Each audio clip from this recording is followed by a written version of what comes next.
ദൈവത്തിരുനാമത്തിന് സ്തോത്രം ചെയ്യുകയും സ്തുതിക്കുകയും ചെയ്യുന്നു. കർത്താവിൽ പ്രിയരും ദൈവത്താൽ അനുഗ്രഹീതരുമായ ദൈവമക്കളെ, അനുഗ്രഹീതമായ നല്ല ദിവസം ഒരിക്കൽ കൂടി കർത്താവിൻ്റെ വചനം കേൾപ്പാൻ പരിശുദ്ധനായ ദൈവം നമുക്ക് തരുന്ന സുലഭ സന്ദർഭത്തിനായി ദൈവത്തെ സ്തുതിക്കുകയും വാഴ്ത്തുകയും പുകഴ്ത്തുകയും മഹത്വപ്പെടുത്തുകയും ചെയ്യുന്നു. ഒപ്പം ദൈവവചനം കേൾപ്പാൻ വേണ്ടി ആത്മാർത്ഥത കാണിക്കുന്ന നിങ്ങൾക്കെല്ലാവർക്കും ക്രിസ്തുവേശുവിൻ്റെ ധന്യമുള്ള നാമത്തിൽ എൻ്റെ വിനീതമായ സ്നേഹവന്ദനവും ഇത്തരണത്തിൽ അറിയിച്ചുകൊണ്ട് ഇന്ന് നാം ഒന്നിച്ച് ചിന്തിപ്പാൻ ആഗ്രഹിക്കുന്ന ദൈവത്തിൻ്റെ ആലോചനയിലേക്ക് ഞാൻ നിങ്ങളെ സാദരം ക്ഷണിക്കുകയാണ്. പ്രതീക്ഷയോടെ കർത്തൃസന്നിധിയിലായിരിക്കുമ്പോൾ ഇന്ന് നാം വായിക്കാൻ ആഗ്രഹിക്കുന്ന വേദഭാഗം 118 സങ്കീർത്തനത്തിൻ്റെ 19 വാക്യമാണ്.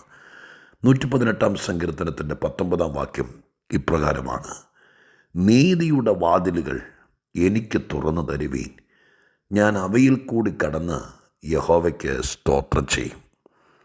നീതിയുടെ വാതിലുകൾ എനിക്ക് തുറന്നു തരുവീൻ, ഞാൻ അവയിലൂടെ കടന്ന് യഹോവയ്ക്ക് സ്തോത്രം ചെയ്യും. വേദപുസ്തകത്തിൽ അനേക വാതിലുകളെക്കുറിച്ച് വേദപുസ്തകത്തിൽ പ്രതിപാദിക്കുന്നുണ്ട്. വാതിലൊരു പ്രതീക്ഷയാണ്. ഒരു മനുഷ്യൻ കറങ്ങിച്ചിറ്റി അലഞ്ഞ് നടക്കുമ്പോൾ ഒരു വാതിൽ കാണുക എന്ന് പറയുന്നത് ഒരു പ്രതീക്ഷയാണ്. അടഞ്ഞു കിടന്നാലും തുറന്നു കിടന്നാലും വാതിൽ നമുക്ക് വലിയ പ്രത്യാശ നൽകുന്നതാണ്. ഒരുപാട് തരം വാതിലുകളെക്കുറിച്ച് വേദപുസ്തകത്തിൽ പറയുന്നുണ്ട്. ഇടുക്ക വാതിൽ, വിശാലമായ വാതിൽ, സ്വർഗത്തിൻ്റെ വാതിൽ, അങ്ങനെ ഒത്തിരി വാതിലുകൾ. ഈ വാതിൽ നീതിയുടെ വാതിലുകൾ എന്നാണ് എഴുതിയിരിക്കുന്നത്. നീതിയുടെ വാതിലുകൾ.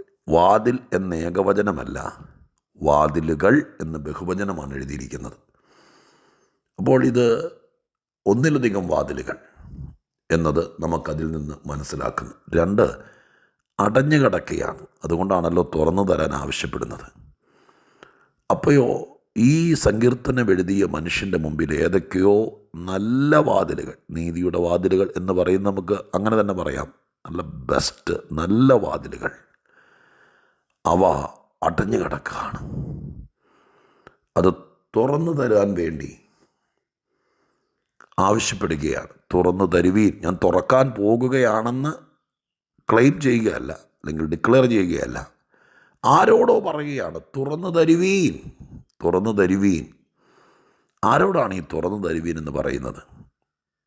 ആ വാക്കിൽ നിന്ന് നമുക്ക് ഗ്രഹിക്കാൻ കഴിയുന്നു, ദൈവത്തോടല്ല. ഇതൊരു ആഹ്വാനം പോലെയാണ്. തുറന്നു തരുവീൻ എന്നല്ലേ. ദൈവത്തോടാണെങ്കിൽ ഒരു ഭക്തൻ, ഒരു നീതിമാൻ ഒരിക്കലും അങ്ങനെ പറയുകയല്ല. ദൈവമേ തുറന്നു തരണമേ എന്നേ പറയുള്ളൂ. തുറന്നു തരുവീൻ എന്ന് ദൈവത്തോട് പറയാൻ സാധ്യതയില്ല, ടോൺ അനുസരിച്ച്.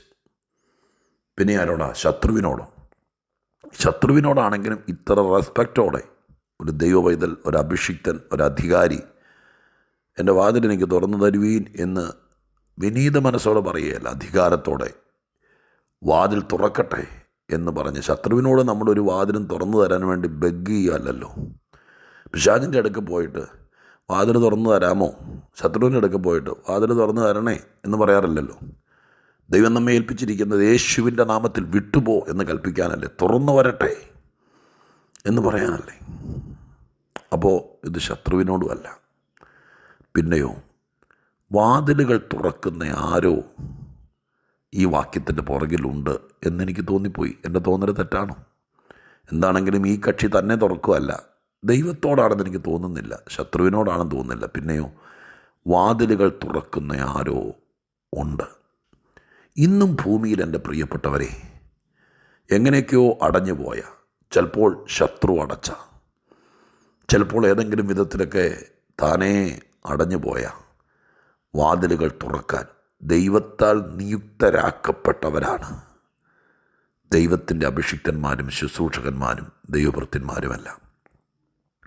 എത്രയോ പേരുടെ അടഞ്ഞുപോയ വാതിലുകൾ അവർ പ്രാർത്ഥിച്ച്, ഉപദേശിച്ച്, നേരാമണ്ണം നടത്തി അവരുടെ മുമ്പിൽ വാതിലുകൾ തുറക്കപ്പെട്ടിട്ടുണ്ടില്ലേ? ദൈവദാസന്മാരെ, ദൈവദാസിമാരെ, കർത്തൃഭൃത്യന്മാരെ സർവശക്തനായ ദൈവം നിയമിച്ചാക്കിയിരിക്കുന്നത് വല്ലവൻ്റെയൊക്കെ വാതിലടച്ച് താക്കോലും പോക്കറ്റിലിട്ട് നടക്കാനല്ല. പിന്നെയോ ദുഷ്ടപിശാചുക്കളും മനുഷ്യനും നീചന്മാരും ഇവിടെ അടച്ച വാതിലുകൾ പ്രാർത്ഥനയിൽ മുഴങ്കാലും മേലിരുന്ന് അവർക്കും ദൈവത്തിൻ്റെ ഇടയിൽ നിന്ന് ദൈവത്തോട് അഭയാചന കഴിച്ച് തുറക്കാൻ സർവശക്തനാക്കി വെച്ചിരിക്കുന്നതാണ് ദൈവത്തിൻ്റെ ഭൃത്യന്മാർ. അപ്പോൾ ഇവിടെ ഞാൻ മനസ്സിലാക്കുന്നു, കർത്താവാക്കി വെച്ചവരുണ്ട്. അവർ വാതിലുകൾ തുറന്നുകൂടും. അവരോട് പറയുന്നത് കമാൻഡിങ് അല്ലത്, നോർമലാണ്. ദൈവദാസനെ, എൻ്റെ വാതിലൊന്ന് തുറന്നു തരണം, തുറന്നു തരുവീൻ എന്ന് പറയുന്നത് പോലെ ഒരാഹ്വാനമാണ് എന്ന് ഞാൻ വിചാരിക്കുന്നു. അപ്പോൾ വാതിലുകൾ തുറക്കുന്നവരുണ്ട്. അടുത്തത് കേട്ടോണം, വാതിലുകൾ തുറന്നാൽ അടുത്ത വാചകത്തിൽ എഴുതിയിരിക്കുന്നത് ഞാൻ അവയിൽ കൂടെ കടക്കും. തുറക്കപ്പെടുന്നത് വാതിൽ തുറന്നു എന്ന് പറയിപ്പിക്കാനല്ല, എനിക്കതിലൂടെ കടക്കാനാണ്. എനിക്ക് അവിടെ നിന്ന് എന്തെങ്കിലും എടുത്തുകൊണ്ട് വരാനല്ല, ഏതെങ്കിലും സാധനം ഇവിടെ നിന്ന് അങ്ങോട്ട് കയറ്റി വയ്ക്കാനുമല്ല, എനിക്കതിലൂടെ കടക്കാൻ. ഞാൻ കടക്കേണ്ട ചില വാതിലുകളുണ്ട്, ഞാൻ കടക്കേണ്ട ചില നന്മകളുണ്ട്. എന്താണെങ്കിലും ഈ വാതിലിനകത്തേക്ക് മനസ്സോടെ കിടക്കുകയല്ല. ഞാനൊരു വാക്ക് പറഞ്ഞോട്ടെ, ഇത് പറയുമ്പോഴേ, ഇപ്പോൾ ഓപ്പറേഷൻ തിയേറ്ററിന് വാതിലുണ്ട്, അതിനകത്തേക്ക് തുറന്നു തരുവീൻ, എനിക്കവിടെ കയറണം എന്ന് പറയാൻ ആഗ്രഹിക്കുന്ന ആരുമില്ല. അങ്ങനെ കുറേ വാതിലുകൾ കണ്ടേക്കാം. ഈ വാതിൽ അങ്ങനെ മനസ്സോടെ പെട്ടല്ലേ പറ്റൂ, ഡോക്ടർ നിർബന്ധിക്കുകയല്ലേ, പിള്ളേരെല്ലാം കൂടി പിടിച്ച് കൈയും കാലും കെട്ടിയിട്ടിരിക്കുകയല്ലേ, അതിൻ്റെ പേരിൽ കയറിയല്ലേ പറ്റൂ എന്നോർത്തുകൊണ്ടല്ല. ഈ വാതിലുകളിലൂടെ ഞാൻ കിടന്നാൽ, അപ്പുറം ചെന്നാൽ കരച്ചിലും പല്ലുകളിയും നിലവിളിയും നഷ്ടവും ബഹളവും നെഞ്ചത്തടിയും ഒച്ചപ്പാടും അലമ്പും ഇനി എന്നാ സംഭവിക്കാൻ പോകുന്നതെന്ന് അറിയില്ല എന്നും പറഞ്ഞുകൊണ്ട് അങ്ങ് കയറി പോവല്ല. അങ്ങോട്ട് കയറിക്കഴിഞ്ഞപ്പോൾ അതിനകത്ത് നിന്ന്, ഈ വാതിലിലൂടെ അകത്തേക്ക് കയറിക്കഴിഞ്ഞപ്പോൾ അതിനകത്ത് നിന്ന് മുഴങ്ങി കേൾക്കുന്നത്, ഇദ്ദേഹത്തിൻ്റെ അധരത്തിൽ നിന്ന്, ഈ വാതിലിലൂടെ കടന്ന മനുഷ്യൻ്റെ അകത്ത് നിന്ന് അധരത്തിൽ നിന്ന് മുഴങ്ങി കേൾക്കുന്നത് അയ്യോ ഓടിവായോ എന്നുള്ള നിലവിളിയല്ല, സ്തോത്രമാണ്. സ്തോത്രം വരണമെങ്കിൽ എന്തോ നന്മ വാതിലിനകത്തുണ്ട്, അതിനപ്പുറം എന്തോ ഉണ്ട്. അയ്യോ, എത്രയോ കാര്യം ഞാൻ പറഞ്ഞു.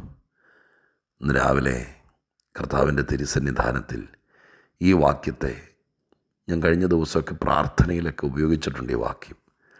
ഇന്ന് ഈ വാക്യത്തെ കുറേയും കൂടി സൂക്ഷ്മ പരിശോധന നടത്തിയപ്പോൾ എൻ്റെ അന്തരാത്മാവിൽ ഇത്രയും കാര്യങ്ങൾ പറഞ്ഞു. ശരിയെന്ന് തന്നെ ഇന്ന് വരെയും എൻ്റെ ഹൃദയത്തിനകത്ത് ദൈവം ബോധിപ്പിച്ചത് സത്യമെന്നും ശരിയെന്നും തന്നെ ഞാൻ വിചാരിക്കുന്നു.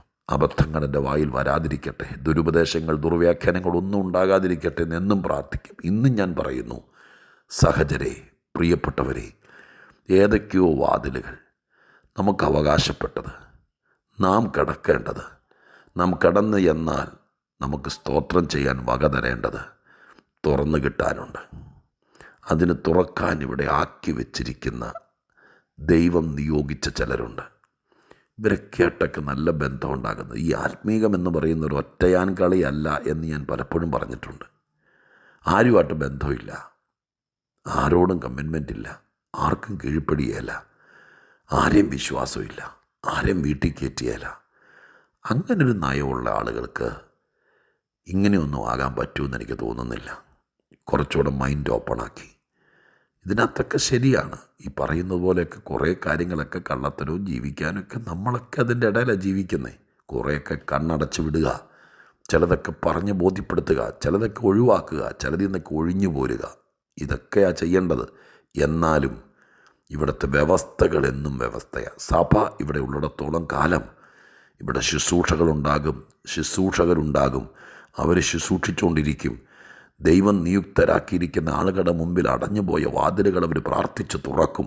അതിലൂടെ ചിലരെ കയറ്റും, അവരക്കരെ എത്തും, അവർ സ്തോത്രം ചെയ്യും. അങ്ങനെയൊക്കെയുള്ള സത്യം ഈ പ്രപഞ്ചത്തിൻ്റെ വിരിമാറിൽ എന്നും ഉണ്ടാകും. ഇന്ന് ഞാൻ നിങ്ങളെ നോക്കി പറയുക, എനിക്ക് നിങ്ങളെയാണ് നോക്കാനുള്ളൂ. ഞാൻ രാവിലെ വചനം കിട്ടുന്നതുവരെയും വചനത്തെ നോക്കും, വചനം കിട്ടിയാൽ പിന്നെ നിങ്ങളെ നോക്കും. നിങ്ങളെ നോക്കിക്കൊണ്ടാണ് ഞാൻ അടച്ചിട്ടൊരു മുറിക്കകത്തിരുന്നാണ് ഇത് പറയുന്നതെങ്കിലും ഞാൻ കണ്ണടച്ചാണ് റെക്കോർഡ് ചെയ്യുന്നത്. കണ്ണടച്ച് ദൈവത്തെ മനസ്സിൽ ധ്യാനിച്ചുകൊണ്ട് നിങ്ങളെ ആയിരക്കണക്കിന് ആളുകളെ കാണും. ഞാൻ എൻ്റെ മനസ്സിൽ നിങ്ങളുടെ പലരുടെ മുഖം കണ്ടു. എൻ്റെ മനസ്സ് പറയുന്നു, നിങ്ങൾക്കേതോ വാതിൽ തുറന്നു കിട്ടാനുണ്ട്. 2025 ഈ ആദ്യ ദിവസങ്ങളിൽ തന്നെ നിങ്ങൾ ദൈവത്തോട് പ്രാർത്ഥിക്കുമ്പോൾ സ്വർഗസ്ഥനായ ദൈവം നിങ്ങളുടെ അടുക്കൽ വാതിൽ തുറക്കാൻ താക്കോല്, പത്രോസിനോട് പറഞ്ഞില്ലേ, ഞാൻ നിനക്ക് താക്കോല് തരികയെന്ന്. അങ്ങനെ സ്വർഗരാജ്യം ദൈവമേ തരിശായി കിടക്കാതിരിക്കാൻ, ചിലരെയൊക്കെ തുറന്നതിൽ കയറ്റാൻ ദൈവമായ കർത്താവ് പത്രോസിന് താക്കോൽ കൊടുത്തതുപോലെ ശുശ്രൂഷയുടെ താക്കോൽ കൊടുത്തിരിക്കുന്ന ആരെങ്കിലുമൊക്കെ കാണും.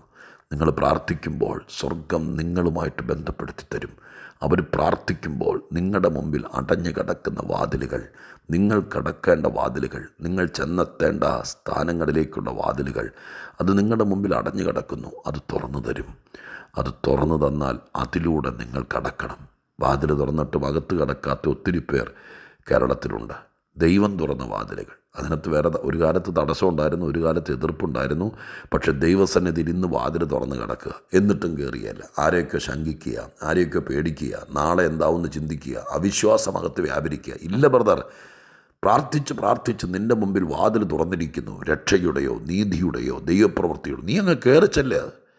ദൈവം നിന്നെ ക്ഷണിക്കുന്നു. വാതിലുകൾക്കകത്തേക്ക് കയറി ചെല്ലുമ്പോൾ അകത്ത് കയറിയാൽ നിൻ്റെ മൗനത മാറും, നിരാശ മാറും. ഈ വാതിലിനിപ്പുറം നിൻ കരയുമായിരുന്നെങ്കിൽ, നിനക്കൊന്നും പറയാൻ പറ്റാതെ വായടഞ്ഞെങ്കിൽ, നിനക്ക് തല താഴ്ത്തി നിൽക്കേണ്ടി വന്നെങ്കിൽ, വാതിലിനപ്പുറത്തേക്ക് കയറിയാൽ സ്തോത്രം എത്രയാണ് ആരംഭിക്കുന്നത്. സ്തോത്രം. ഞാൻ പ്രാർത്ഥിക്കുക കേട്ടോ, നിങ്ങളുടെ മുമ്പിൽ പറ്റുമെങ്കിൽ ഒരു കൊച്ചു പ്രാർത്ഥന ഉണ്ടെങ്കിലും ഈ ശുശ്രൂഷ നിർവഹിപ്പാൻ എനിക്ക് കഴിഞ്ഞെങ്കിൽ, എന്നെപ്പോലത്തെ ആയിരക്കണക്കിന് ശുശ്രൂഷകന്മാരില്ലേ, അവരാരെങ്കിലും നിങ്ങളുടെ അടുക്കൽ വന്ന് നിങ്ങളുടെ വീട്ടിൽ കാല് കുത്തി പ്രാർത്ഥിക്കുമ്പോൾ കണ്ണുകൊണ്ട് കാണാൻ കഴിയാത്ത മേഖലയിൽ അടഞ്ഞു കിടക്കുന്ന വാതിലുകൾ നിങ്ങൾക്കോ നിങ്ങളുടെ മക്കൾക്കോ തുറന്നു തന്നെങ്കിൽ, നിങ്ങളതിലൂടെ, നിങ്ങളുടെ കുഞ്ഞുങ്ങൾ അതിലൂടെ കടന്ന് ദൈവത്തെ ഒത്തിരി സ്തുതിച്ചിരുന്നെങ്കിൽ. ഞാനിനി അവസാനിപ്പിക്കട്ടെ. നമുക്ക് ഈ വാക്യത്തെ അടിവരയിടാം. ഇത്രയും കാര്യങ്ങൾ ഗഹനമായി ചിന്തിക്കാം. നമുക്ക് ദൈവസന്നിധിയിൽ സ്തോത്രത്തോടെ കർത്താവിനെ പുകഴ്ത്താൻ അവസരമുണ്ടാകട്ടെ.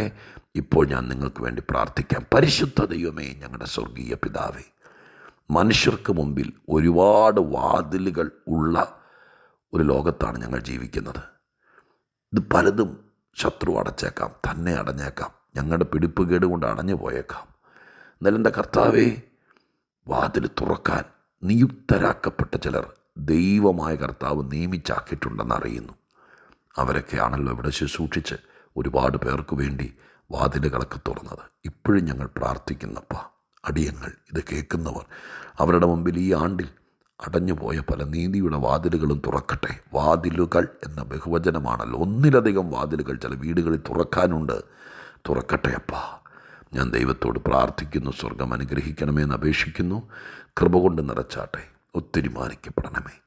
ഈ വാതിലുകളിലൂടെ അനേകർ കടക്കട്ടെ.